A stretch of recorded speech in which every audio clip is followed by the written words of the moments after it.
इससे कितने सहमत हैं, सहमत नहीं है, वो आपका विषय है। पर मेरी मान्यता है कि भिक्षा देने से ज़्यादा टैलेंट देना सीखना चाहिए।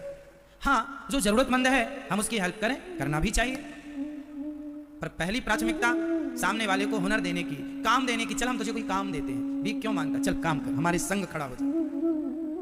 तो जीवन में इतना समाज के प्रति जो होना चाहिए। हमारे भैया श्री जुगल किशोर जी, आप सब इनका नाम जानते हैं, डेरे वाले के नाम से भी, और भैया श्री जुगल किशोर जी को कौन नहीं जानता।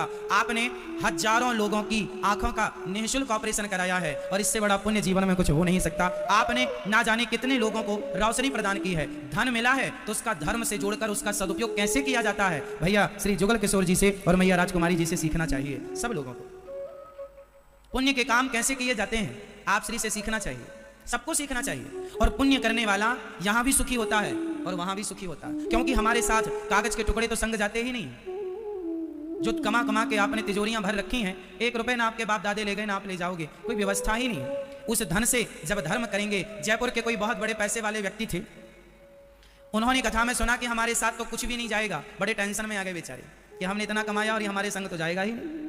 तो उन्होंने सारे ज्ञानी लोगों को बुलाया और कहा, सुनो, कुछ ऐसी व्यवस्था कराओ कि हम मरें तो ये सारा धन हमारा साथ जाए, क्योंकि हमने बड़ी मेहनत से कमाया। ऐसे कैसे हो सकता है कि इसे छोड़ के हम अकेले चले जाएं, हम इसके बिना नहीं जा सकते। बड़े ज्ञानियों को बुलाया गया कि भाई क्या व्यवस्था करें कि जब ये मरें तो इनके साथ धन जाए।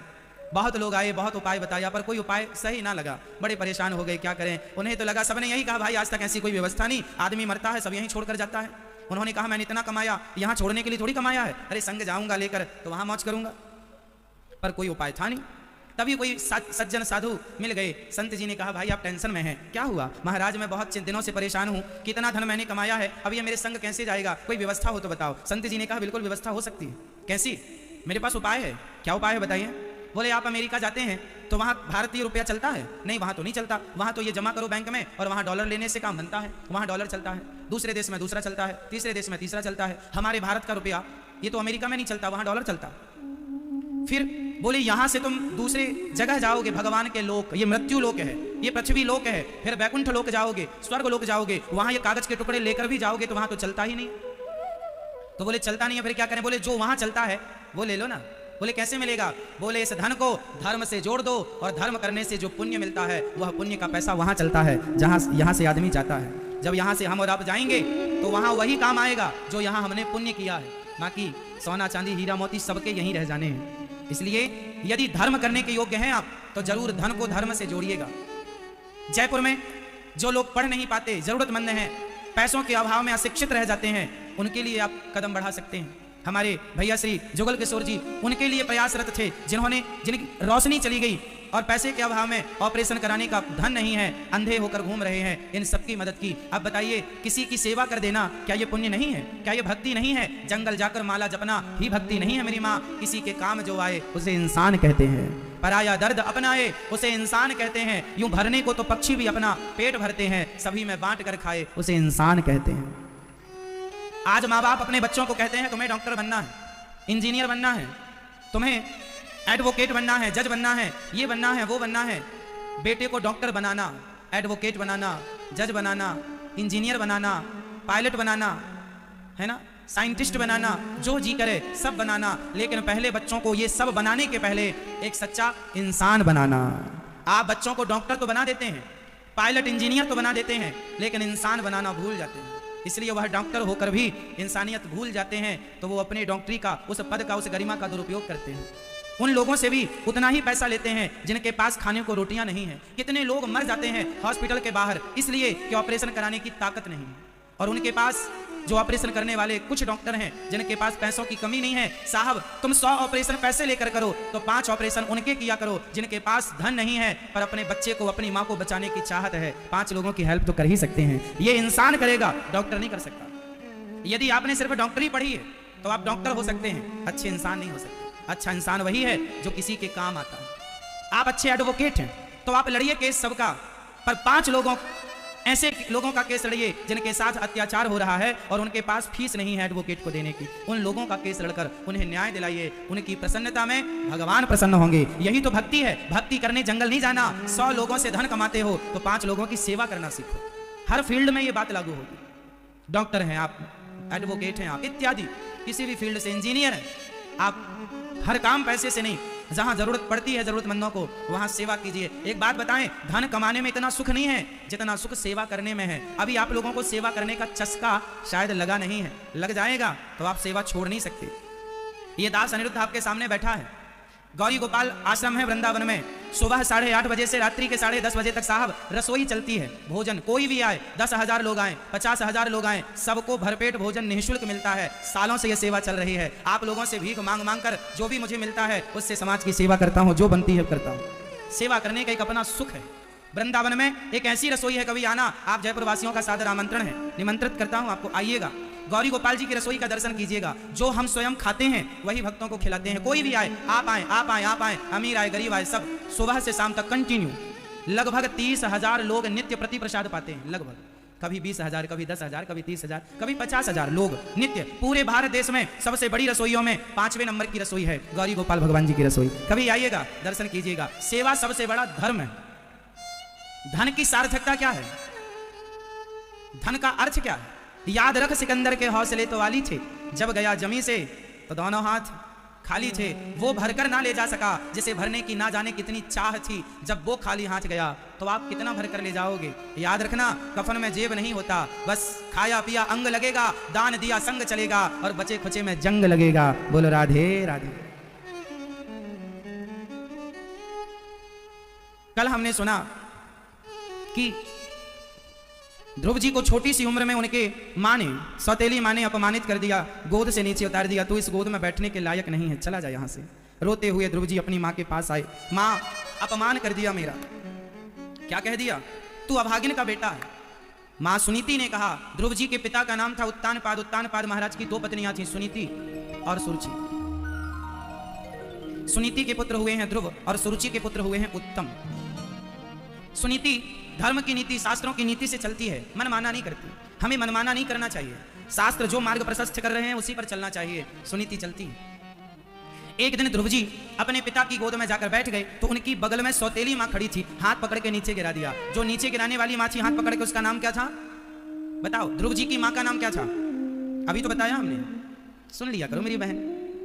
बताओ, ध्रुव जी की माँ का नाम क्या है? सुनीति। और दूसरी माँ का नाम क्या है? मैया बताओ। सुरुचि। सुनीति का बेटा ध्रुव जब सुरुचि ने हाथ पकड़कर नीचे गिराया कि तू इस गोद में बैठना चाहता है तो तप साराध्य पुरुषम तस्यैवानुग्रहेण में जाकर तप करो, तप करने से भगवान मिले तो उनसे कहना कि मुझे सुरुचि के गर्भ से जन्म दो। जब तू मेरे गर्भ से जन्म लेगा तब तू इस गोद में बैठने का अधिकारी होगा। ध्रुव जी का अपमान हो गया, रोते रोते घर आए। माँ अपमानित कर दिया माँ ने। क्या करूं माँ? माँ ने कहा, कुछ ना कर बेटा, जिस माँ ने तेरा अपमान किया है, जिस माँ ने तेरे लिए बुरा सोचा है, तू उसके लिए बुरा ना सोचना। जो तुमको कांटा बुवे ताही बोए तू फूल, तो को फूल तो फूल है, वाको है त्रिशूल। अच्छा, आपको कोई गाली देता है तो आपको क्या करना चाहिए? उसके साथ जोर से गाली देना चाहिए उसको। वो हमें गाली दे रहा है तो हम उसके साथ क्या करें? हम भी गालियां दें? क्या ये समाधान है? आपको किसी ने गाली दी और आपने भी गाली दे दी, समाधान है? नहीं। तो फिर समाधान क्या है? समाधान यह है कि चल आज तू गाली दे दिया है, चल तेरा मन है, मूड है, गाली दे ले। आप प्रसन्नता से उसकी गाली सुन लीजिए। वो आपको क्रोध दिलाना चाहता है, वो आपको गाली देकर गुस्सा दिलाना चाहता है, और आप उसके कहने से, यदि उसकी गालियां देने से गुस्सा हो गए, इसका मतलब आपकी चाबी उसके पास है। जब चाहे आपको गुस्सा कर दे, जब चाहे आपकी प्रशंसा करके आपको ठंडा कर दे। इसलिए अपनी चाबी अपने पास रखो, दूसरे लोगों के मुंह ना लगो। जो आदमी दूसरों के कहने पर प्रभावित होता है, जैसे गाली किसी ने दी और आप प्रभावित हो गए, गुस्से में आ गए, जो आदमी दूसरों के कहने पर प्रभावित होता है वह व्यक्ति कभी सुखी नहीं हो सकता, वह आत्म सुख में प्रवेश नहीं कर सकता। इसलिए जमाना कुछ भी कहे, आप सदा प्रसन्न रहने का अभ्यास बनाओ। प्रति उत्तर देना आवश्यक नहीं है, और देना है तो कल शांति से उसका उत्तर देना। आज तू गुस्से में है, गाली दे रहा है, बोल रहा है, आप उसकी सारी बातें नोट कर लो अपने मस्तिष्क में, फिर कल शांति से उसको बिठाकर उसकी हर बात का जवाब दे दो। चाहे वो पत्नी गुस्से में, आज तू बोल ले, कल बात करेंगे। पति गुस्से में, आज आप बोल लो, कल बात कर लेंगे ठंडे दिमाग से। वो भी गर्म, तुम भी गर्म, और गरम गरम एक दूसरे के। अब लोहा गर्म है और उसे ठंडा करना हो तो आग में तो नहीं डालेंगे, किस में डालेंगे? पानी में। तो पत्नी गरम और पति भी गरम, तो वह ठंडा करेगा कौन? अरे एक गरम है, एक आग लेकर खड़ा है तो दूसरा पानी लेकर खड़ा हो जाए, यही समझदारी है। और ऐसी जिंदगी चलती है, ये नहीं कि वो गरम तो हम भी गरम। ऐसे में आग लग जाएगी, और लग ही रही है लोगों के जीवन में आग, समझते ही नहीं है। आप समाधान की तरफ जाते ही नहीं, आप उलझते ही चले जा रहे हैं। भगवान श्री ध्रुव जी का अपमान हुआ, माँ ने समझाया, उत्तर नहीं, जाओ तुम्हें पिता की गोद में बैठना, जाओ परम पिता की उपासना करो। ध्रुव जी घर से निकल पड़े। उस परमात्मा को पाने जिनकी गोद में पिता के पिता भी ना बैठ पाए, उनकी गोद में मैं बैठूंगा, भगवान के लिए ध्रुव जी निकल गए। माँ से ध्रुव जी ने सवाल किया, माँ ये भगवान कौन है, ये कहाँ रहते हैं भगवान, और रहते हैं तो दिखाई क्यों नहीं पड़ते माँ भगवान। अब ये 2-3 सवाल हैं, फटाफट इनका उत्तर आप सुन लो, फिर आगे चलेंगे। बताइए भगवान कौन है, फटाफट बोलना है आपको। जैकेट वाले भैया बताएंगे, चश्मा वाले भैया बताओ भगवान कौन है, भगवान कौन है। भैया बताओ मेरी माँ भगवान कौन है, भैया बताओ भगवान कौन है, कौन है भगवान, जोर से।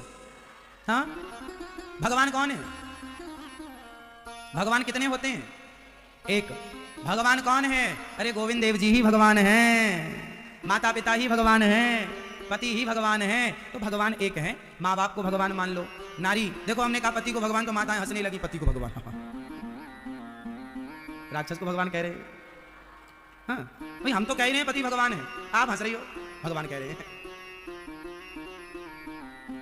भगवान कौन, भगवान गोविंद देव जी, श्रीमन नारायण भगवान है। माँ को भगवान मान लो, पिता को भगवान मान लो, और नारी के लिए उसका पति भगवान ही होता, पुत्र के लिए माँ बाप भगवान ही होते हैं, शिष्य के लिए गुरु भगवान ही होता है। ना जाने किस रूप में नारायण मिल जाएं, भगवान तो अनेक रूप में है, पता नहीं किस रूप में सामने आकर खड़े हो जाएं, इसलिए हर रूप को भगवान के रूप में गोस्वामी जी कहते हैं, सी राममय सब जग जानी, सब भगवान है, बस देखने का नजरिया हो। यदि भगवान पत्थर से प्रकट हो सकते हैं प्रहलाद के लिए, तो माँ बाप से प्रकट क्यों नहीं हो सकते आपके और हमारे लिए। भगवान द्रौपदी के लिए वस्त्र से प्रकट हो सकते हैं, तो भगवान हमारे और आपके लिए क्यों नहीं आ सकते। नरसिंह जी के लिए मायरा भरने के लिए भगवान आ सकते हैं, हमारे लिए क्यों नहीं आ सकते। तो भगवान सब जगह हैं, पर जो प्रेम से पुकारता है उनके लिए आते हैं। चलो भगवान कौन, भगवान श्रीमन नारायण ही भगवान है। तो ये भगवान कौन है, इसका उत्तर है। अब प्रश्न ये है, भगवान रहते कहाँ हैं, फटाफट बताओ भगवान कहाँ रहते हैं, कहाँ कहाँ रहते हैं भगवान, यहाँ छाती में, दिल में, कहाँ रहते हैं भगवान। भगवान यहाँ रहते हैं तो एक्सरा करा लेना चाहिए, एक्सरा कराएंगे तो कुछ तो आएगा, भगवान का हाथ पांव कुछ तो आएगा। सिटी स्कैन करा लेना चाहिए, पूरा आ जाएगा यदि होंगे तो। उस जमाने में सिटी स्कैन एक्सरा वगैरह नहीं होता था, इसलिए हनुमान जी ने छाती फाड़ कर दिखाई। भगवान जो आप लोग कहते हैं ना, यहाँ होते हैं भगवान, कण कण में होते हैं भगवान, मंदिर में होते हैं भगवान, तीर्थों में होते हैं भगवान, ना, ये उत्तर सत्य है पर पूर्ण सत्य नहीं। पूर्ण सत्यता यह है कि भगवान कण कण में हैं, पर किसके लिए, मंदिर में हैं पर किसके लिए, अंदर हैं भगवान यहाँ हैं पर किसके लिए, बोले जिसके अंदर विश्वास है उनके लिए ही भगवान अंदर हैं और कण कण में हैं। जिन्हें विश्वास ही नहीं है उनके पास ना यहाँ है ना यहाँ है ना सर्वत्र कहीं नहीं। इसलिए भगवान को देखना है तो इन आंखों के संग एक विश्वास की आंख जोड़नी पड़ेगी। कौन सा चश्मा लगाना पड़ेगा, फटाफट, जो विश्वास का चश्मा लगाएगा। और विश्वास के चश्मे से, प्रहलाद ने विश्वास से कहा किस खंबे पे भगवान है, प्रहलाद का विश्वास मिथ्या ना हो। प्रहलाद की वाणी को सत्य करने के लिए भगवान खंबा चीर कर आ गए कि नहीं, भगवान खंबे पर नहीं थे, प्रहलाद के विश्वास में थे। तो भगवान कहाँ है, जहां विश्वास है। इसलिए भगवान की भक्ति करो पर विश्वास के साथ करो। अच्छा बताइए, एक प्रश्न बहुत गंभीर है, बताओ भगवान को जानना चाहिए या भगवान को मानना चाहिए, उत्तर दो। सुनिएगा, पंचायत कोई ना करे, विशेष रूप से हाथ जोड़ के प्रार्थना है। मैया होगी बात आपकी, अब सुन लो मेरी माँ, मैया जमाई आने लगी, अब नींद आए तो बताना। सुनो, भगवान को जानना चाहिए या मानना चाहिए, पहले जानना चाहिए कि पहले मानना चाहिए, जोर से, पहले क्या करो, पहले जानो कि मानो, पहले क्या, पहले क्या, पहले क्या, जोर से, हाँ, पहले भगवान को जानो फिर भगवान को मानो। समाज में दो लोग रहते हैं, एक वो होते हैं जो जानते नहीं हैं, केवल मानते हैं। कल मेरे पास प्रश्नोत्तरी में एक माँ ने सवाल किया कि महाराज जी हमारे 3 बेटे थे, बीच का बेटा अचानक भगवान के घर चला गया, 2 बेटे अच्छे हैं अभी हैं, हमारे 3 बेटे थे, हम भगवान को बहुत मानते थे, हम भगवान को बहुत मानते थे, पर जब से हमारा बेटा गया है तब से अब भगवान को हम नहीं मानते। तो बताइए क्या भगवान ऐसी चीज है कि पहले भगवान को मानते थे अब नहीं मानते। ये जो लोग भगवान को मानते हैं, डायरेक्ट मानते हैं, वो ऐसे होते हैं कि पहले मानते थे अब नहीं मानते। जब तक भगवान हमारी सुनते आए, करते आए हमारे मन की, तो मानते रहे, नहीं कि भगवान ने तुम्हारी हमारी नहीं पटी, कट्टी हो गई, अब नहीं मानेंगे। तो ये मानने वाले लोग हैं जो भगवान को मानते हैं लेकिन अपनी मर्जी के हिसाब से मानते हैं। जब तक स्वार्थ सिद्ध होगा मानेंगे, स्वार्थ सिद्ध नहीं होगा नहीं मानेंगे। ये मानने वाले लोग हैं। ये वो लोग हैं जो मानते तो हैं पर भगवान को कभी जानते नहीं, ना कभी जानने की कोशिश की। तो जो आदमी बिना जाने मानेगा वो ऐसा हो जाएगा कि जब चाहे मान लेगा, जब चाहे नहीं मानेगा। पहले विश्वास था, अब नहीं है, क्योंकि पहले भगवान सुनते थे, अब नहीं सुनते। तो ये वो लोग हैं जो मानते थे, अब नहीं मानते। इसलिए मानने के पहले जान लो। जो जान कर मानेगा उसका सब कुछ लुट जाए तो भी वो मानेगा, क्योंकि वो जानता है कि भगवान कौन है। बताओ, सुदामा जी भगवान को मानते थे कि जानते थे? पहले जानते थे फिर मानते थे, या पहले मानते थे फिर जानते थे? जोर से, फटाफट। सुदामा जी भगवान को पहले जानते हैं। पहले भगवान को जानो फिर मानो। डायरेक्ट मानेंगे तो तुम्हारी भक्ति साल 2 साल में पंचर हो जाएगी। इसलिए जानो भगवान कौन है। सुदामा जी ने भगवान को कहां जाना? उज्जैन पढ़ने गए। गुरु जी के यहां भगवान श्री कृष्ण से दोस्ती हुई। भगवान के संग रहते रहते सुदामा जी ने भगवान को पहले जाना। अरे जिसे हम परमात्मा कहते हैं वह तो मनुष्य के रूप में ये है। जान गए और जो माना उसके बाद 4 दिन सुदामा जी का चूल्हा नहीं जला। गरीबी सिर चढ़कर बोल रही थी, भूख इतनी थी कि पेट घुस गया था अंदर, बच्चे तड़प रहे थे भूख से। पर सुदामा ने जानकर माना था। तो परिस्थिति कैसी भी आई, उन्होंने फिर मानना नहीं छोड़ा, क्योंकि वो जानकर मानते थे। इसलिए भगवान को जानो। आप में से कितने लोग भगवान को जानते हैं? फटाफट बताओ। आप पहले मानिए मत, पहले जानिए। गोविंद देव जी को आप मानते हैं पर मानिए मत, पहले जानिए फिर मानिए। डायरेक्ट मानेंगे तो काम नहीं बनेगा, वो भक्ति टिकाऊ नहीं है। ये बात समझ में आपको आए ना आए, फिर भी मैं आपको समझाऊंगा इस विषय पर कि देखो, जानना और मानना अलग अलग विषय है। कैसे? एक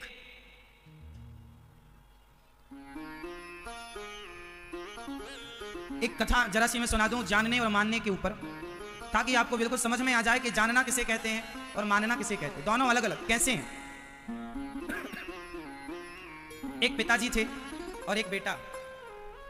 बेटा विदेश से पढ़कर आया था, बड़ा इंटेलिजेंट था, साइंस को जानने वाला था। वो भगवान को मानता ही नहीं था, ना भगवान को वो जानता था ना भगवान को मानता था। पर उसके पिताजी बड़ी पूजा करते थे। उसके पिताजी जानते भी थे और मानते भी थे। तो उसके पिताजी, उनकी दवाइयों की दुकान थी, मेडिकल था। तो मेडिकल में वह भगवान कृष्ण का एक चित्र लगाए। उनके पिताजी रोज आवे तो धूप बत्ती जलाएं और भगवान श्री कृष्ण को प्रणाम करें, और प्रणाम करके फिर अपना काम स्टार्ट करें। बेटा भी बैठने लगा, बड़ी दुकान थी, बड़ा कारोबार था। पिताजी से बेटा बोला, पिताजी आप क्या भगवान की पूजा करते रहते हैं? ये भगवान कुछ नहीं होता, सब साइंटिफिक है। पिता ने कहा, बेटा तू पढ़ा लिखा है मैं जानता हूं, पर सुन, तू जितना पढ़ा है ना, तेरे पास इतनी अक्ल है, तेरे पास इतनी समझ है, तो सोच जिस परमात्मा ने तुझे ये समझ दी है, ये खोपड़ी दी है, ये मस्तिष्क दिया है, वो भगवान कितना मस्तिष्क वाले होंगे, कितने बड़े होंगे। तू अभी चल काम कर। बहुत दिन हो गए, बाप बूढ़ा हो गया। एक दिन पिता ने अपने बेटे से दुकान में कहा, बेटा अपने बाप को एक वचन दे। पिता के हाथ में बेटे ने हाथ रखा। पिताजी क्या चाहते हो? बेटा तू बहुत अच्छा है, पर मैं हाथ जोड़ के तुझसे भीख मांगता हूं। मैं तेरा बाप हूं पर तुझसे भीख मांगता हूं। क्या? पिताजी ने कहा, बेटा मुझे पता है जब मैं मर जाऊंगा ना, तो तू ये मंदिर में जो यहाँ दुकान में भगवान श्री कृष्ण का चित्र है ना, तू उठा के फेंक देगा। मैं चाहता हूं कि मेरे मरने के बाद तू भगवान को यहीं रखे रहने देना और उनकी पूजा ना कर सके। कोई बात नहीं, पर बेटा एक बात कहूं, एक बार ओनली एक बार तू भगवान को कभी आजमा कर देख लेना। तू भगवान को कभी जानने की कोशिश करना, एक बार आजमा कर देख लेना। यदि तेरे आजमाने पर वो खरे उतरते हैं तो भगवान को मानना, खरे नहीं उतरते तो मानने की जरूरत, वैसे भी तू अभी नहीं मानता, आगे भी मत मानना, पर एक बार जान कर देख लेना। जानना मीन्स एक बार उनकी परीक्षा ले लेना। तेरे विश्वास पर वो खरे उतरे। भक्त भगवान पर विश्वास करता है, पर ऐसा आज तेरे साथ नहीं है। आज तू भगवान से कहना कि हे प्रभु, यदि आपने मेरी सुनी तो मैं आपको मानूंगा। एक बार प्रैक्टिकली आजमा लेना। बात बाप कह के चला गया। बहुत दिन गुजरने के बाद पिता की मृत्यु हो गई।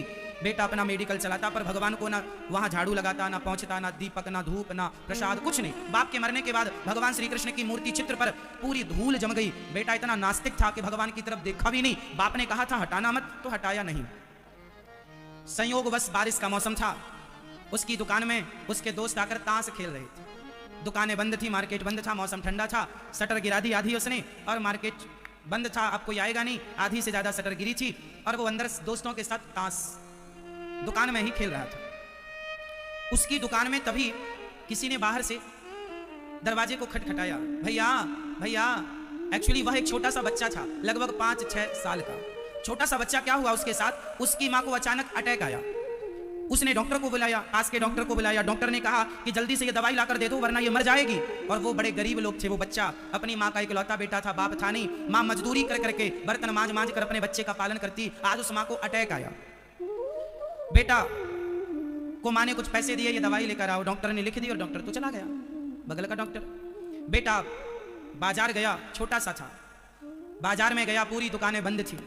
छोटा सा एक दुकान में प्रकाश आ रहा था, लग रहा था ये दुकान खुली है।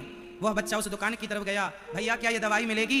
उसने शटर उठाया और देखा हाँ हाँ मिलेगी। तो मेडिकल वाला ताश खेलता खेलता उसने वो डिब्बी उठाई, दे दी, पैसे लिए, पैसे जो बच्चे वापस कर दिया। बच्चा दवाई लेकर चला गया।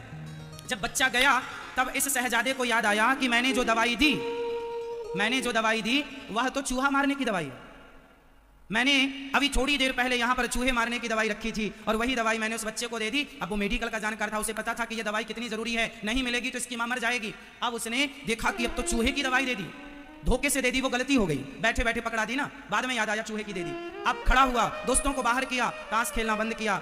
उसने बाहर निकल कर देखा बच्चा कहाँ चला गया, कहाँ से आया था, यदि वो चूहे की दवाई उसकी माँ खाएगी मर जाएगी। बाहर निकल कर देखा। अब देखने के बाद कोई नजर ना आया, हताश, उदास, परेशान दुकान के अंदर आकर बैठा, रोने लगा कि आज मेरे से गलती हो गई है कि निर्दोष माँ, अटैक आया है और चूहे की दवाई और खाएगी तो मर ही जाएगी, एक हत्या हो जाएगी। अभी उदास बैठा ही था कि उसे अपने बूढ़े बाप की बात याद आ गई कि बेटा एक बार भगवान को आजमा कर देख ले, वो मदद जरूर करते हैं। दुनिया सुने ना सुने, भगवान जरूर सुनते हैं एक बार।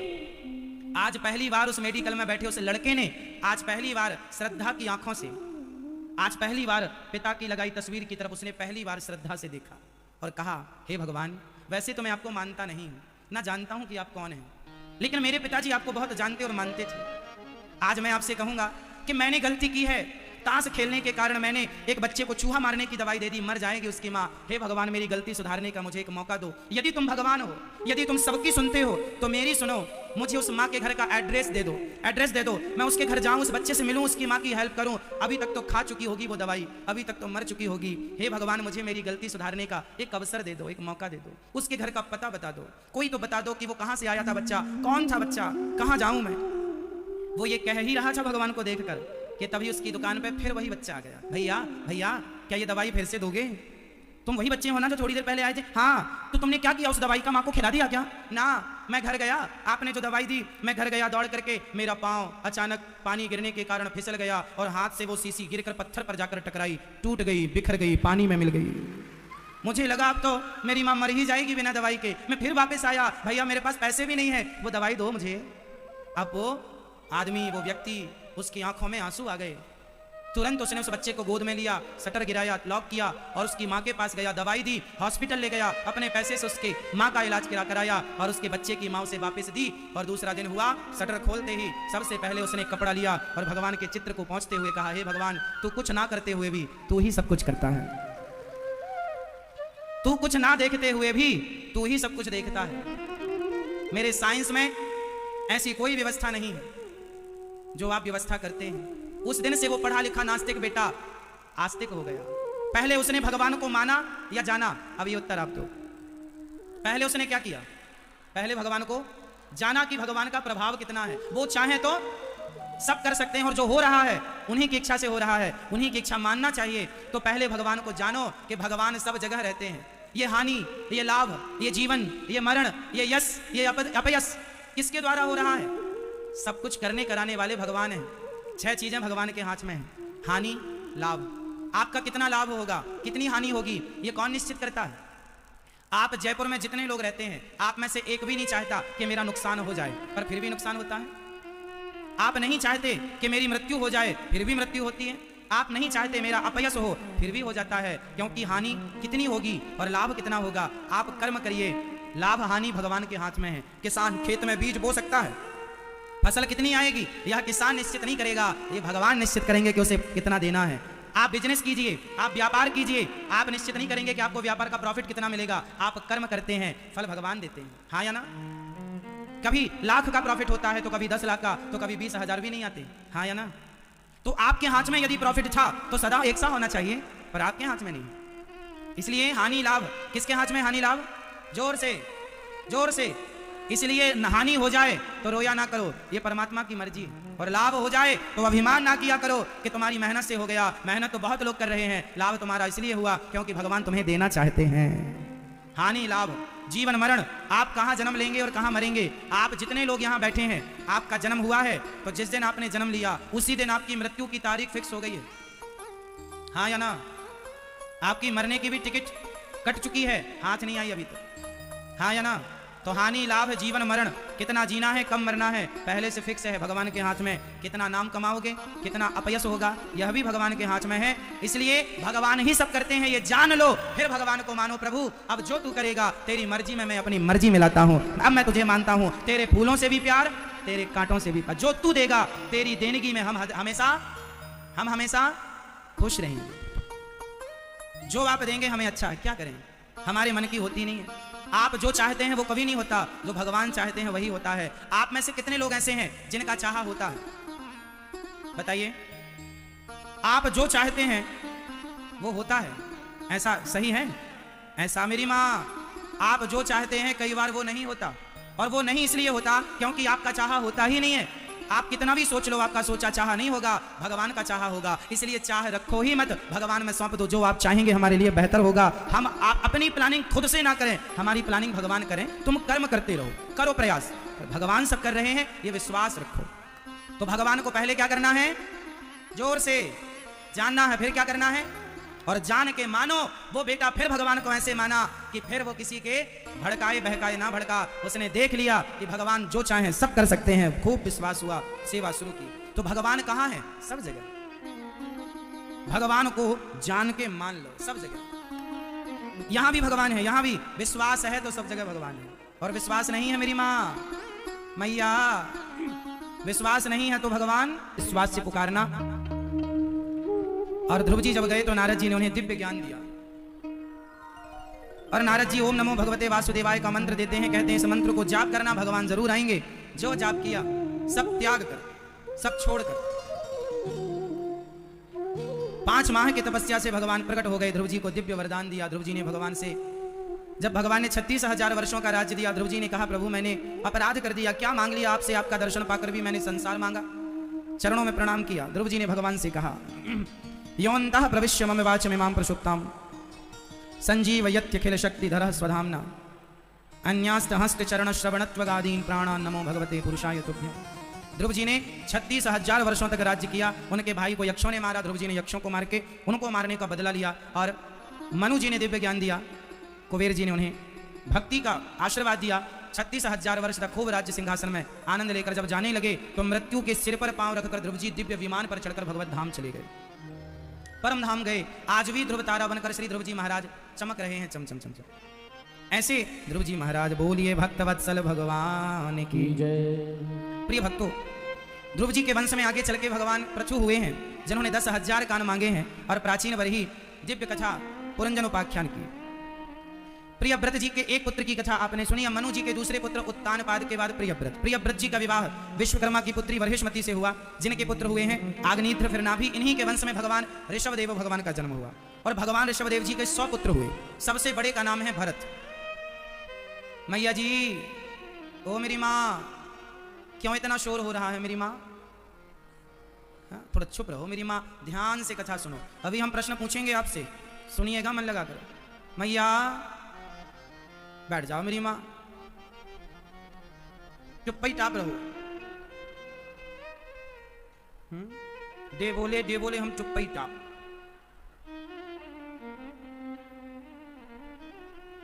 भगवान ऋषभदेव जी सबसे बड़े पुत्र हैं ऋषभदेव जी के भरत। ये भरत जी एक दिन सबको समझा रहे थे कि संसार में क्यों आना हुआ है। कोई ना समझा तो आप गंडकी नदी के किनारे चले गए। गंडकी नदी के तट पर भरत जी रहने लगे। एक दिन भरत जी गंडकी नदी में स्नान कर रहे थे तो वहां पर एक मृग का बच्चा पानी में बहता हुआ जा रहा था। उस मृग के बच्चे को भरत जी बचाकर अपनी कुटिया पर ले आए और उस बच्चे को पाल लिया। उस बच्चे में इतने आसक्त हो गए भरत जी के अब उसे खिलाएं पिलाएं, उसी की सेवा में लगे रहें, वही काम। जब भरत जी की मृत्यु का समय आया तो भरत जी उस मृग को देखते देखते मृत्यु को प्राप्त होते मर गए। और भरत जी जब मृग को देखते देखते मेरे मृग का क्या होगा चिंतन करते करते मरे, तब उनकी गति क्या हुई, उन्हें मृग बन करके आना पड़ा। भरत जी मृग का चिंतन करते करते जब मरे तो भरत जी को क्या बनना पड़ा? भैया क्या बनना पड़ा बताओ? भरत जी को क्या बनना पड़ा? मृग बनना पड़ा। भैया ओ मेरी माँ, भरत जी को क्या बनना पड़ा? मृग। क्यों बनना पड़ा? क्योंकि वह मरते समय किसका चिंतन कर रहे थे? मृग का। अंते यामति सागति। जो व्यक्ति मरते समय संसार का चिंतन करता है उसे संसार में फिर वह बनकर आना पड़ता है जो चिंतन करते आप गए हैं। इसलिए भरत जी मृग बनकर आए। आप लोग किसका चिंतन करते करते जाने वाले हैं? किसका? मैया आप किसका चिंतन करोगी? ये बूढ़ी बूढ़ी माता, इनसे बेटा बहू पोता पोती नहीं छूटता। मेरा पोता, मेरा बेटा और बेटी। बेटी भले लंबी दूर रहती है पर बेटी खा लिया, ये हो गया। ऐसा लगता है कि तुम बेटी का ही चिंतन करती जाओगी। इसलिए ना बेटी का चिंतन हो, ना बेटे का, ना पोती का, ना पोते का, ना सोने का, ना चांदी का। भगवान का चिंतन, और भगवान से यही प्रार्थना हो कि हे प्रभु इतना तो करना स्वामी, जब प्राण तन से निकले गोविंद नाम लेकर, मेरे प्राण तन से निकले। श्री गंगा जी का तट हो, मेरा सांवरा निकट हो, मेरे मुख में तुलसी दल हो, जब प्राण तन से निकले। इतना तो करना स्वामी, जब प्राण तन से निकले गोविंद नाम लेकर, मेरे प्राण तन से निकले। भगवान से यही प्रार्थना हो कि प्रभु आपका चिंतन करते करते जाओ। आखिरी समय किसी को याद ना करो। किसको याद करना चाहिए? जोर से चलो, आपके हिसाब से किसे याद करना ठीक है? अंत में भगवान को याद करना सही है? बेटा बेटी को याद करना सही नहीं है? क्यों? उत्तर दो। बेटा बेटी को याद करना क्यों सही नहीं? क्यों? क्योंकि सारी जिंदगी याद किया तो बेटा बेटियों को क्या मिला? अब उसे याद कर लें जिसने सब कुछ दिया है। आखिरी समय चलते चलते तो याद कर लो। इसलिए भगवान का स्मरण हो, ये दुनिया का कुछ ना बिगड़ेगा। आप यदि बेटा और बेटी को याद करते मर भी गए तो दुनिया का कुछ ना बिगड़ेगा, बिगड़ेगा सिर्फ आपका। कैसे? ये दुनिया के लोग, जब कोई मरने वाला होता है ना, ये दुनिया के लोग दौड़ दौड़ के पहुंच जाते हैं। फलाने मरने वाले हैं, चलो चलो खबर आ गई है, चलो वहां चलते हैं। जब आपकी मृत्यु का समाचार ये दुनिया सुनती है, सारा काम छोड़कर आती है। पर आप अभी बुलाओ किसी को कि भैया आओ, हमें आपसे प्यार भरी बातें करनी है, आओ, अभी कोई नहीं आएगा। आपके अपने लोग अभी नहीं आएंगे, कहेंगे बिजी हैं, फुर्सत नहीं है, काम है। पर पता चल जाए कि मरने लगे, सारा जमाना आता है। ये बताओ हमें दुनिया की जरूरत कब होती है? जीते जी या मरने के बाद? पर जीते जी कोई आता नहीं, मरने के बाद भीड़ लग जाती है। क्या बताएं साहब, ये दुनिया मरने पर क्यों आती है? इसलिए आती, इसलिए नहीं आती कि आप मर गए। अरे इसलिए आती है कि वो आपके मरने में यदि आए हैं इस उम्मीद से कि हम इनके यहाँ चलेंगे तो हमारे यहाँ कोई मरेगा, हम मरेंगे तो ये हमारे यहाँ आएंगे। आदमी व्यवहार पूरा करता है। क्या फर्क पड़ता है किसी के मरने से? किससे फर्क पड़ता है बताओ? आप कितनों के मरने में गए, बताओ आपको क्या फर्क पड़ा? सामने वाला मर गया, आप क्यों गए थे उसके मरने में? इसलिए ही तो गए थे। नहीं जाएंगे तो लोग क्या कहेंगे, लो मरने में भी नहीं आए। मतलब आप तो व्यवहार चुकाने गए थे, आपको फर्क थोड़ी पड़ता है इस बात से कि वो मर गया। इसलिए ये दुनिया के चक्कर में ना पड़ो। जब आदमी मरने वाला हो तो मरने वाले आदमी को लिटाओ और सामने राम जी का चित्र रखो, गोविंद देव जी का चित्र रखो और कानों में उसके भगवान का नाम जाए, श्री कृष्ण गोविंद हरे मुरारी, कान में नाम जाता रहे और वो भगवान का नाम जपता जपता जाए, परम धाम को जाएगा। मरते समय मुख में गंगा जल डाल दो, तुलसी का दल डाल दो और रोने वालों से कहो अभी मत रो। आदमी मरता नहीं है, रोने वाले पहले ही अपना चालू हो जाते हैं। अरे कम से कम उसे मर तो जाने दो, फिर रो लेना, पहले ही चालू। और हमारी माताएं तो गजब का रोती हैं।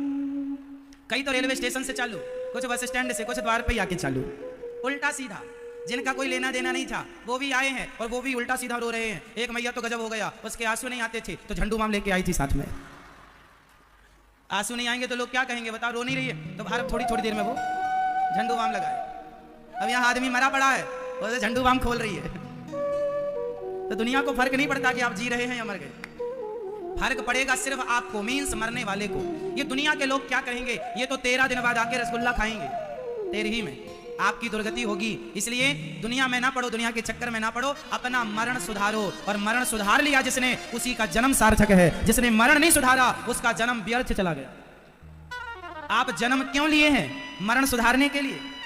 मरण ही ना सुधरा तो आप इतना सुंदर मानव कतन पाए तो क्या पाए? लड़कपन खेल में खोया जवानी, नींद भर सोया और बुढ़ापा। अब रोने से क्या फायदा जब चिड़िया चुग गई। इसलिए बात जो कही जा रही है, ध्यान से सबसे मन हटाओ और भगवान के श्री चरणों में अपने मन को समर्पित कर दो। एक भगवान है और एक हम हैं, तीसरा कोई ना। जीना सिर्फ तेरे लिए, भगवान के लिए जीना है। तो मरते हुए व्यक्ति को बड़ा सावधान, भरत जी मृग का चिंतन करे तो मृग बन गए। आप में से कुछ लोगों ने कुत्ता पाल रखा है, अब कुत्ते का चिंतन करेंगे मरते समय तो क्या बनेंगे आप? बेटे का चिंतन करेंगे तो फिर 84 के चक्कर में। इसलिए आप में से कितने लोग आज से ही अपना मरण सुधारना शुरू करेंगे, सबसे धीरे धीरे मन हटाएंगे। एक बात बताओ, एक रस्सी में 4 गांठ लगी हैं, तो 4 गांठ लगी हैं, एक रस्सी में 4 गांठ लगी हैं और एक रस्सी में 1 गांठ लगी है। बताओ किसे खोलने में ज्यादा समय लगेगा, 1 गांठ वाले रस्सी को या 4 गांठ वाली रस्सी को? जोर से। 4 गांठ खोलने में टाइम लगेगा। तो आप लोगों ने भी तो ना जाने कितनी गांठें लगा रखी हैं, कस के बांध रखा है आपने अपनी पत्नी को, अपने पति को, अपने पुत्र को, अपने ममता के जाल में, अपने मोह के जाल में बांध रखा है। अब धीरे धीरे ये गांठें खोलो, क्योंकि आगे भी तो चलना है, यहीं थोड़ी रहना है। क्यों आप सब लोग सदा यहीं रहेंगे? आप में से कितने लोग सदा यहीं रहेंगे? कोई नहीं, सबको जाना है। तो गांठ बांध के जाओगे, गांठ बंधी बंधाई ले जाओगे तो नरक जाना पड़ेगा। इसलिए सारी गांठें खोल लो।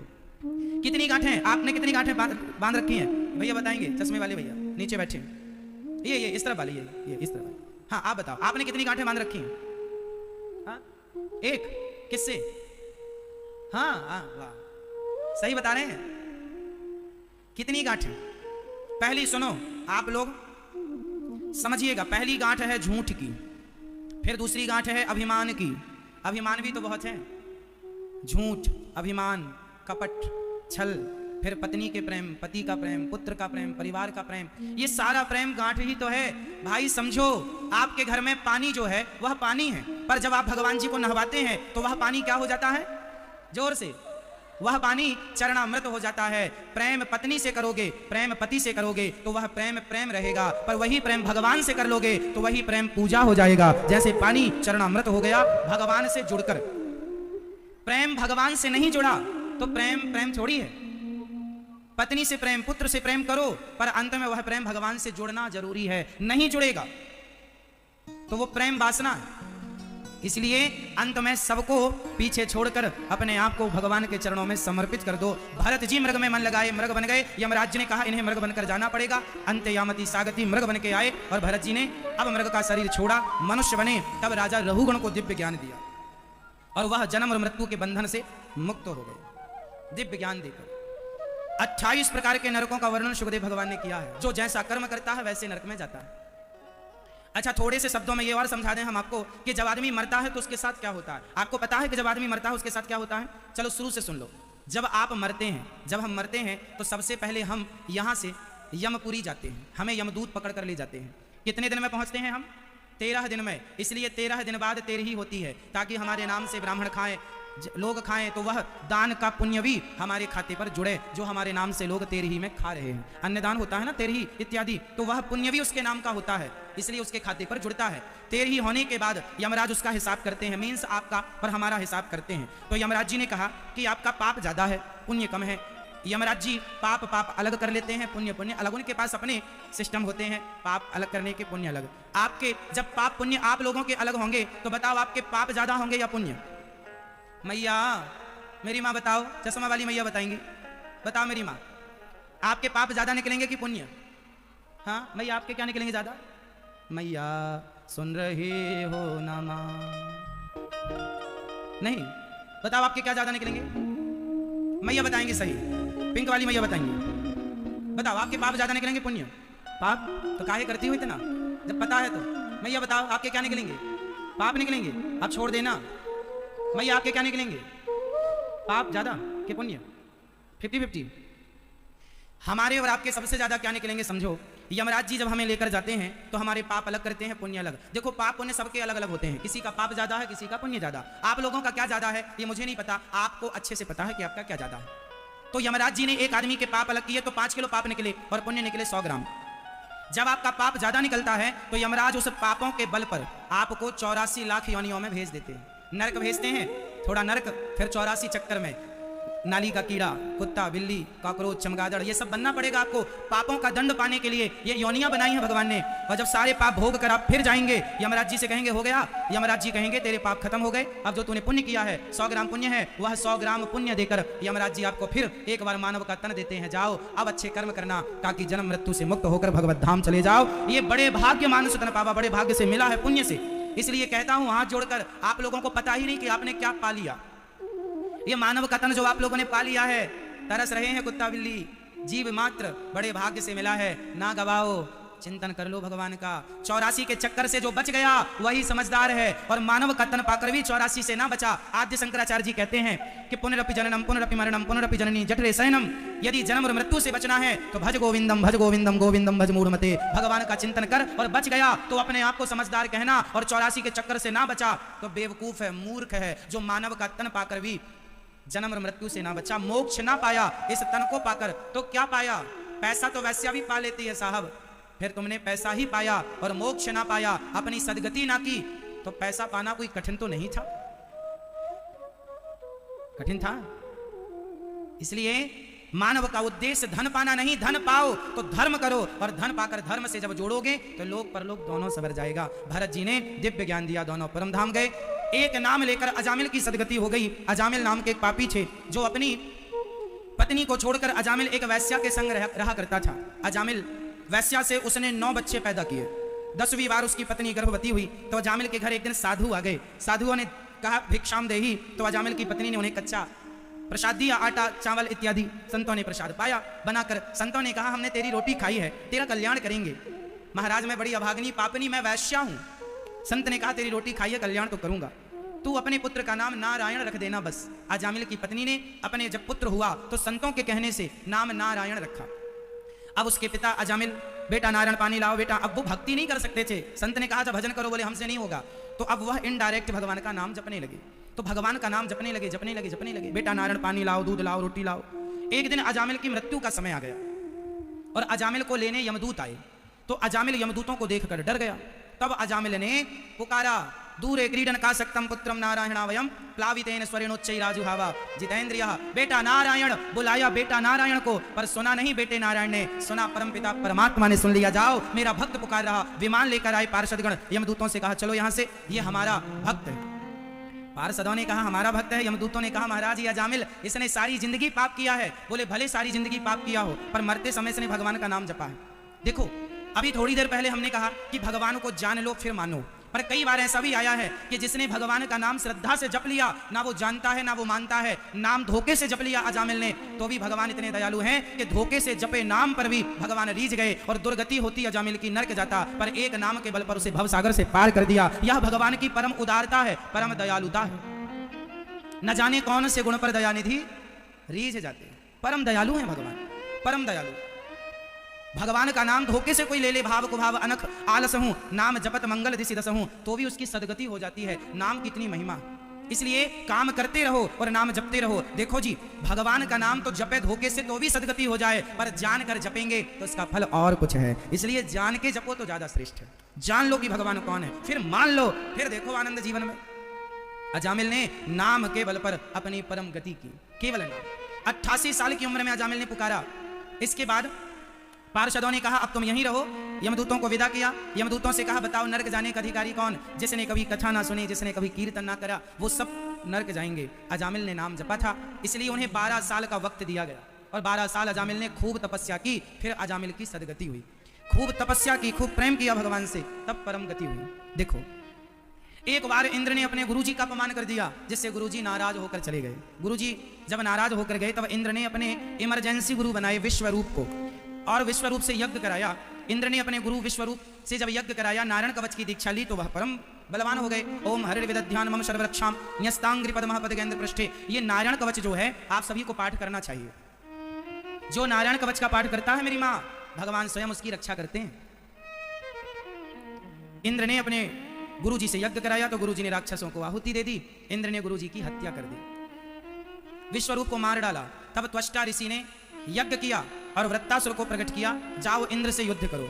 वृत्तासुर आए और इंद्र से युद्ध किए। इंद्र को मारने दधीची ऋषि की हड्डियों का वज्र बनाया, और जब इंद्र गए तो उस हड्डियों में, दधीची ऋषि की हड्डियों में वृत्तासुर ने भगवान का दर्शन किया। क्योंकि वह हड्डियां दधीची ऋषि की थी और वह नित्य नारायण कवच का पाठ करते थे, तो वृत्तासुर को उन हड्डियों में भगवान का दर्शन हो रहा था। और वृत्तासुर ने कहा, आहम हरे तव पादैक मूल दासानुदासो भवितास्मि भूया मनः स्मरेता सुपतेर्गुणांस्ते गृणीत वा कर्म करोतु कायः न नाकपृष्ठं न च पारमेष्ठ्यं न सार्वभौमं न रसाधिपत्यं न योगसिद्धिरपुनर्भवं वा समञ्जसत्वा विरहैकांक्षी। वृत्तासुर ने कहा, हे प्रभु, मैं आपसे कुछ नहीं चाहता, दासानुदासो भवितास्मि भूया, केवल आपसे ये चाहता हूं कि मेरा मन आप में ना लगे तो आपके भक्तों की भक्ति में मेरा मन लग जाए। परीक्षित ने सवाल किया सुखदेव भगवान से कि हे सुखदेव भगवान, ये परीक्षित ने कहा कि वृत्तासुर राक्षस था, फिर उसने भगवान की स्तुति क्यों की?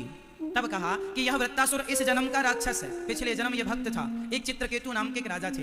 अब एक कथा सुना रहा हूं मेरी माँ, जो कथा आपकी, हमारी, सबकी है। सुनिएगा, आप बहुत कुछ सीखेंगे इस कथा से, बहुत ध्यानपूर्वक सुनिएगा। आज फिर हम आपको राम जी की कथा भी सुनाएंगे, भगवान राम ने माता सीता का त्याग क्यों किया था। आज हम आपको बताएंगे कि राम जी ने माता सीता को क्यों त्यागा था। कई बार राम जी पर बड़े बड़े सवाल खड़े होते हैं, राम जी को 14 साल का ही वनवास क्यों मिला? इस कथा को अभी हम सुनाएंगे आपको। सावधानी से, दत्त चित्त से, शांति से सुनिएगा। चित्रकेतु नाम के एक राजा थे, बहुत सारी उनकी पत्नियां थी, परंतु किसी भी पत्नी को पुत्र नहीं था। राजा बड़े दुखी रहने लग गए, संत जी से कहा पुत्र चाहिए। संत जी ने कहा ठीक है, ये फल ले जाओ और अपनी बड़ी पत्नी को खिला देना। बड़ी पत्नी को फल खिलाया। कुछ दिनों के बाद वह पत्नी गर्भवती हो गई। समय आने पर उन्होंने एक सुंदर से पुत्र को जन्म दिया। 5 साल का बेटा हुआ कि अन्य रानियों को जलन होने लगी कि राजा अब इससे ज्यादा प्यार करते हैं, हमसे प्यार करते ही नहीं। उन रानियों ने उस 5 साल के बच्चे को जहर दे करके मार डाला। 5 साल का बच्चा था, मार डाला। सोया तो ऐसा सोया, फिर जागा ही नहीं। अब रानियां रोने लगी, वो मां रोने लगी, मेरा बेटा मर गया, बेटा चला गया। तब नारद जी आए। नारद जी ने कहा, राजन क्यों रो रहे हैं? महाराज बेटा चला गया। नारद जी ने कहा, बेटा भी देता हूं। मरे हुए बेटे को जीवित कर दिया। राजा दौड़ पड़े, बेटा आओ तुम्हें गले से लगा लूं। तब उस बेटे ने कहा, पिताजी आप किसे अपना पुत्र कह रहे हैं? हम पिछले जन्म में आपके कुछ ऋणी थे, वह ऋण चुकाने आए हैं। ध्यान से समझिएगा, कोई किसी का बेटा नहीं है मेरी मां। हर व्यक्ति अपना अपना ऋण चुकाने आया है इस धरती पर। ऋण चुक जाएगा, छुट्टी। आप लोग यहां कथा सुनने आए हैं, 3.5 घंटे बैठेंगे, कथा पूरी होगी, चले जाएंगे। हम आपके जयपुर 7 दिनों के लिए आए हैं, 7 दिन कथा सुनाएंगे, 7 दिन बाद चले जाएंगे। इस धरती पर जो आता है वह किस लिए आता है? जाने के लिए। आप यहां आए हैं किस लिए? वापस जाने के लिए। हम आए हैं यहां किस लिए? वापस जाने के लिए। उसी तरह आपका पुत्र, आपका पति, आपकी पत्नी, ये सब लोग पिछले जन्म का कोई ना कोई आपका हिसाब इनसे बाकी था, तो इस जन्म में यह पुत्र बनकर, पत्नी बनकर, पति बनकर चुका रहा है या चुका रही है। वरना किसी का किसी से कोई विशेष लेना देना नहीं। हर व्यक्ति अपने अच्छे बुरे का फल पा रहा है। उस बच्चे ने कहा, पिताजी मैं पिछले जन्म में दासी पुत्र था, पिछले जन्म में मैं भिखारी था, आपके घर भिक्षा मांगने आया तो आपने मुझे गेहूं का आटा दिया।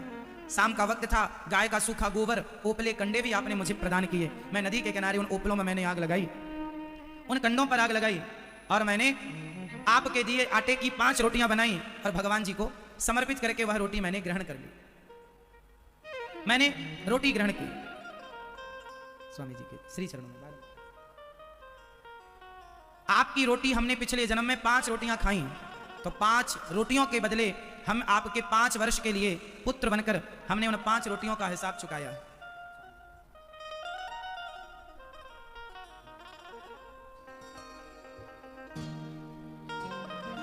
बोलिए वृंदावन बिहारी लाल की जय, संत समाज की जय। हमारे मध्य ऐसी महान विभूतियों का संत जनों का पदार्पण हुआ है, और संत न होते जगत में तो जल जाता संसार। भगवान की कथा तब सफल हो जाती है जब उस कथा में, भगवान की कथा में भक्त और संत आ जाते हैं। समझ लो कि वह कार्य सफल हो गया जिस कार्य में ऐसे महान संत पधारते। प्रिय भक्तों, अब समझिएगा, राजा 5 वर्ष तक वह बेटा इसलिए बेटा बना क्योंकि आपकी रोटियां पिछले जन्म में खाई, वह तो भगवान को भोग लगाकर रोटियां खाई, तो एक बार में ही सबका हिसाब चुक गया, वरना कितनी बार आपका बेटा बन के हमें आपका हिसाब चुकाना पड़ता। इस संसार में जो आया है सब हिसाब किताब चुका रहे हैं, बैलेंस बना रहे हैं। कैसा? आपके जो पति हैं वो कौन है? दुश्मन? आपके पति कौन है? आपके पिछले जन्म का किसी से कोई हिसाब किताब बाकी था तो वह इस जन्म में पति बनकर हिसाब चुका रहे हैं।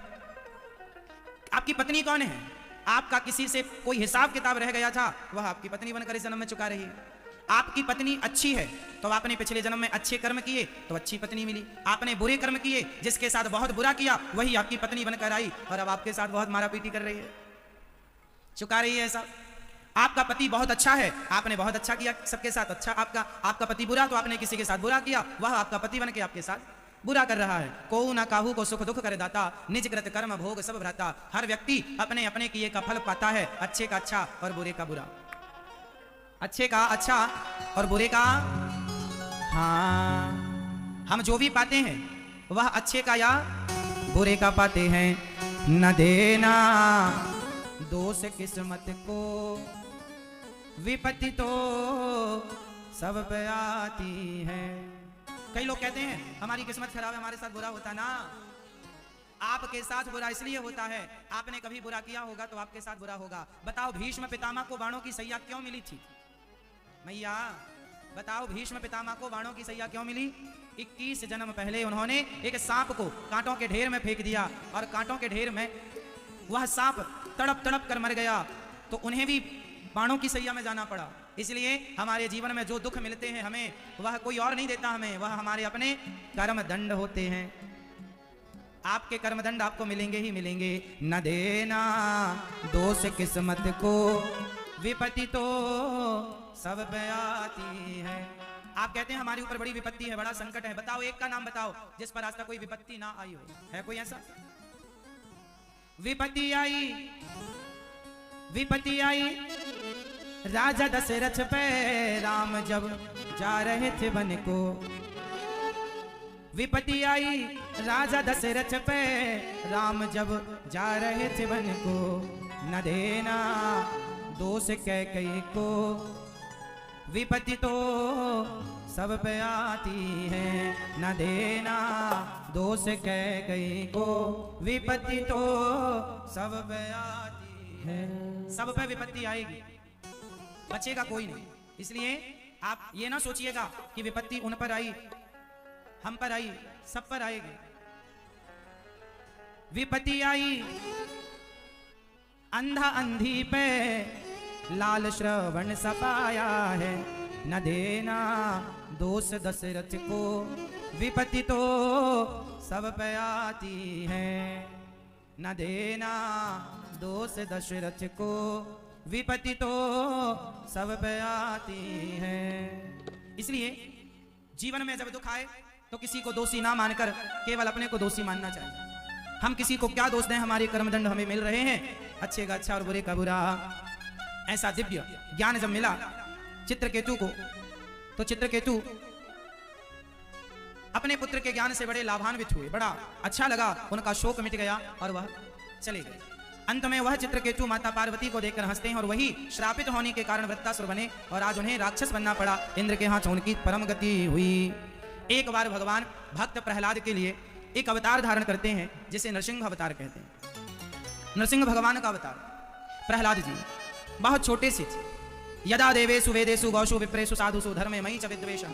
कितना भी बड़ा, जब जब भक्तों पर अत्याचार होता है, अनाचार होता है, परित्राणाय साधूनां विनाशाय च दुष्कृतां धर्म संस्थापनार्थाय संभवामि युगे युगे। जब जब अत्याचार हुआ तब तब भगवान ने अवतार लेकर कोई ना कोई कृपा करके अपने भक्तों का दुख दूर जरूर किया। प्रहलाद नाम के एक भक्त थे, छोटे से थे, पिता बड़ा अत्याचार करते। एक बार तो पहाड़ से फेंकवा दिया, पर जा बचाने वाले भगवान हो तो भला मारे कौन। पहाड़ से फेंकने पर भी बचा लिया भगवान ने। होलिका गोद में लेकर बैठ गई और प्रहलाद जी को जलाने के लिए होलिका जल गई, प्रहलाद जी का बाल भी बांका ना हुआ। जब बचाने वाले भगवान हो तो भला मारेगा कौन। मैया सुन लो मेरी माँ ध्यान से, सब लोग बैठ जाओ। और ध्यान से सुनिए। आप यदि बार बार उठेंगे बैठेंगे ना तो लोग सुन नहीं पाएंगे, लोगों का ध्यान भंग हो जाता है। इसलिए आप ध्यान पूर्वक सुनिए, सबसे मेरी प्रार्थना। अभी सारे उत्सव होंगे और विधि विधान से होंगे, आनंद लीजिएगा, पर अभी सुनिए सिर्फ कथा। श्री प्रहलाद जी को होलिका मारने के लिए बैठ गई, पर होलिका स्वयं जल गई, प्रहलाद जी का बाल भी बांका। जब बचाने वाले भगवान हो तो मारे कौन, और मारने वाले भगवान हो तो फिर बचाए कौन। अब प्रहलाद जी पढ़ने के लिए गए और पढ़कर जब आए तो पिता ने कहा, बेटा तुमने क्या सीखा है, क्या पढ़ा इतने दिन में, जरा हमें बता दो। तो प्रहलाद जी ने क्या कहा, पिताजी श्रवणम कीर्तनम विष्णु स्मरणम पाद सेवनम अर्चनम वंदनम दास्यम सख्यमात्म निवेदनम। श्रवणम कीर्तनम, श्रवण, भगवान की भक्ति कितने प्रकार की होती है, 9 प्रकार की। ज्यादा से ज्यादा हमें भगवान की कथा सुननी चाहिए। श्रवणम, ज्यादा से ज्यादा सुनना सीखो। कीर्तन, भगवान का काम करते रहो और नाम जपते रहो। घर में झाड़ू पोंछा करो और नाम श्री कृष्ण श्रीमन्नारायण श्रीमन्नारायण चलता रहे। तो श्रवणम कीर्तनम स्मरणम। तीसरी भक्ति है भगवान की स्मरण। आप जानती हो मैया स्मरण किसे कहते हैं? भगवान का स्मरण कैसा बना रहे, कैसे बना रहे? जैसे एक माँ अपने पुत्र का स्मरण करती रहती है, परदेश गए पुत्र का जैसे सदा माँ स्मरण करती है, खाया होगा कि नहीं, सोया होगा कि नहीं, नहाया होगा कि नहीं, जैसे माँ परदेश गए पुत्र का स्मरण करती है, ऐसे भक्त सदा अपने भगवान का वैसे ही स्मरण करता रहे। यह स्मरण है और यह भक्ति श्रेष्ठतम भक्ति। काम करते हुए भगवान का स्मरण बनाए रखिए, पल भर के लिए भगवान भूले ना। हे नाथ मैं आपको कभी भूलू नहीं। तो स्मरण, पाद सेवन भगवान की। अच्छा बताओ, आपको गले का हार जिसने दिया है उसका स्मरण है आपको? किसने दिया? सबसे पूछ रहे हैं मैया। मैया जो हार पहन रखा आपने बड़ा सा पैंडल, किसने दिया आपको? पति ने? हाँ, क्यों पति का नाम नहीं लोगी? आपको कोई सोना जरा सा दे दे, अंगूठी दे दे, कान के झुमके दे दे, गले का हार दे दे, तो आप देने वाले को सदा याद रखते हैं कि यह वस्तु फलाने दी थी, फलाने ने दी थी।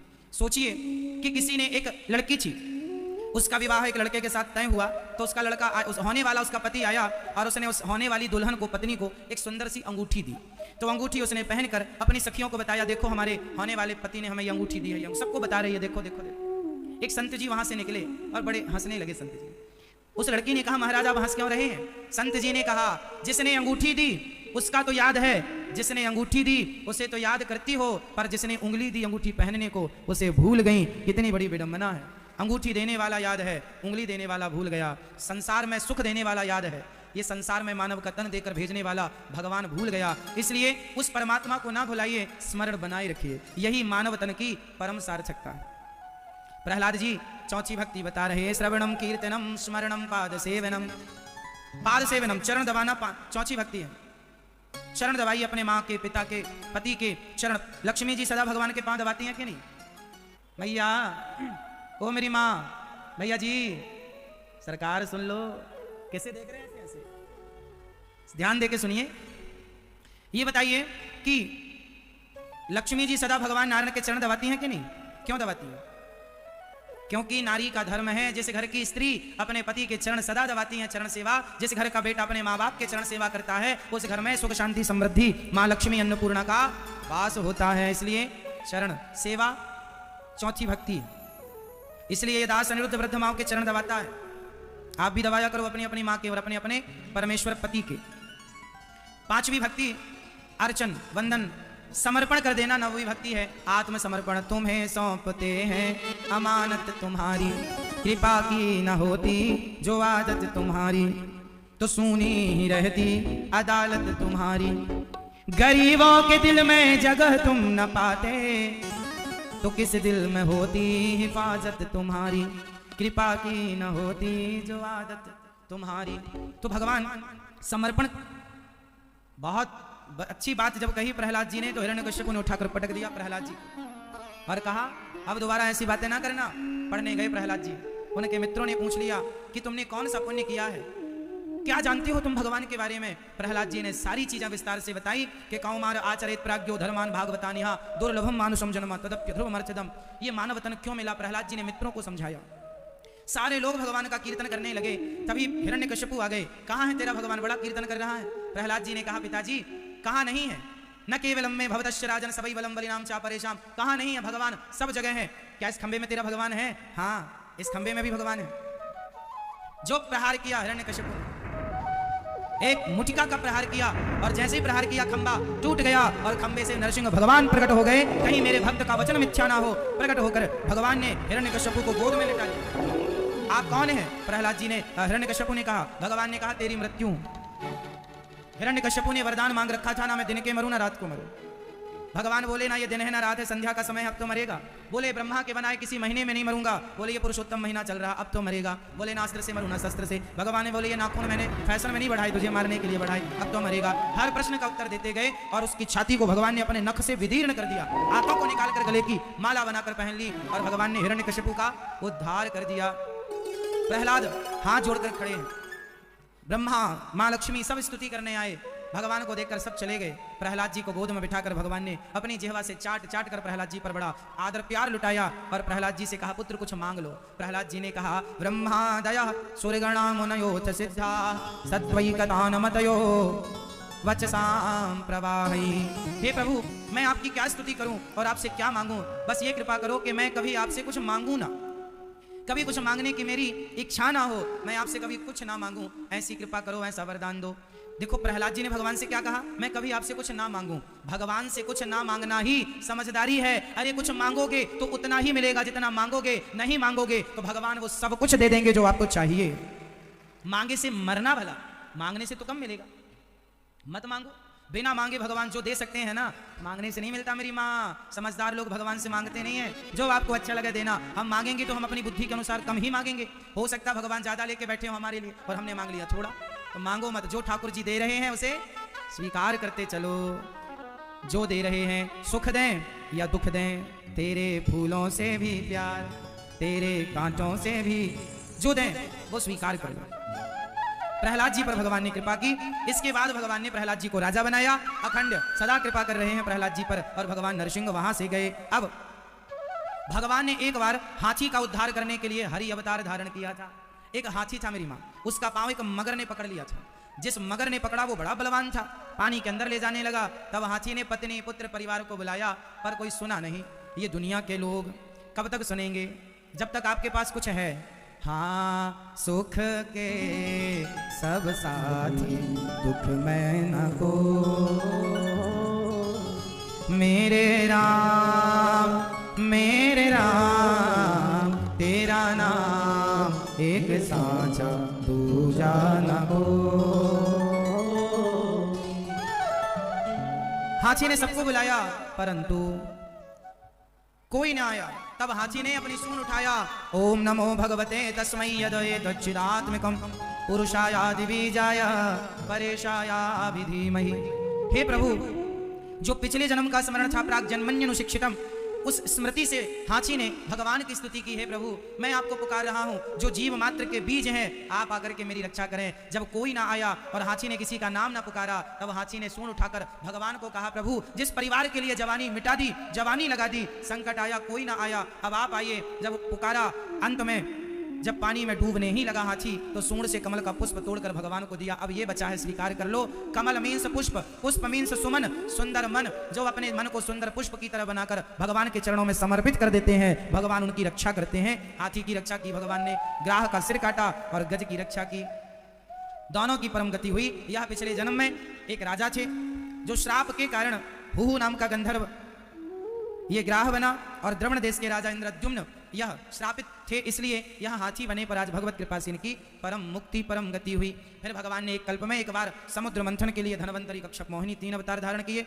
इसके बाद भगवान राजा बलि के लिए वामन बनकर आए और राजा बलि पर अनुग्रह किया। 3 पग भूमि का दान लिया था राजा बलि से, 3 पग भूमि का संकल्प लिया और 2 पग में सब नाप लिया। तीसरा पग कहाँ रखा था राजा बलि के? कहाँ मेरी माँ मैया, कहाँ देख रही हो मेरी माँ? राजा बलि के मस्तक पर